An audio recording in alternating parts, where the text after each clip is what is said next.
YCP అంటేనే booth రాయుళ్లకు care of address. అధికారంలో ఉన్న 5 ఏళ్లు నోటుకు అడ్డు అదుపు లేకుండా ఏది పడితే అది మాట్లాడేవారు. వీళ్ళ మాటలు వినలేక ప్రజలు టీవీ కట్టేశారంటే అది అతిశయోక్తి కాదు. పిల్లలు, వృద్ధులు, మహిళలు, సభ్య సమాజం వింటుందన్న కనీస స్పృహ కూడా లేకుండా నోటికి ఏదొస్తే అది చాలా నీచాతి నీచంగా మాట్లాడేవారు. మరి అలా మాట్లాడుతూ ఉంటే చట్టం చూస్తూ ఊరుకుంటుందా? తన పని తను చేసుకుపోతుంది. ఈ అన్నిటికీ బాధ్యుడు ఎవరు అంటే వాళ్ళ అధినేత జగన్మోహన్ రెడ్డి.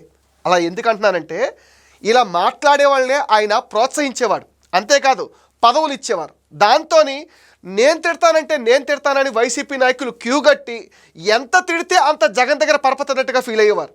అలా తిట్టిన వాళ్ళందరికీ మంచి మంచి పోస్టులు కట్టబెట్టడంతో వైసీపీ వాళ్ళందరిలో తిట్టుల్లో పిహెచ్డీ చేసినట్టుగా ఫీల్ అయిపోయి ప్రతిపక్ష నాయకుల మీద నోటుకొచ్చినట్టు మాట్లాడేవారు. వాళ్ళ ఫ్యామిలీస్ను కూడా ఇందులోకి లాగి ఆడవాళ్ళనే కనీస జ్ఞానం కూడా లేకుండా విచ్చలవిడిగా మాట్లాడేవారు. మొన్న వల్లభనేని వంశీ అయినా, లేక నేడు పోసాని కృష్ణమురళి అయినా, కొడాలి నాని అయినా, రోజా అయినా, అంబటి రాంబాబు అయినా, అండ్ టెక్కిలి ఎమ్మెల్సీ దువ్వాడ శ్రీనివాస్ అయినా వాళ్ళ నోటికి అడ్డు అదుపు లేదు.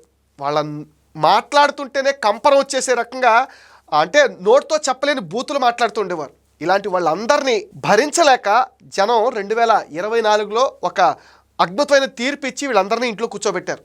అయినా సరే వీళ్ళలో మార్పు లేదు. ఇలా నోటికి ఏదొస్తే అది మాట్లాడిన నాయకులందరూ కర్మఫలం అనుభవించాల్సిందే.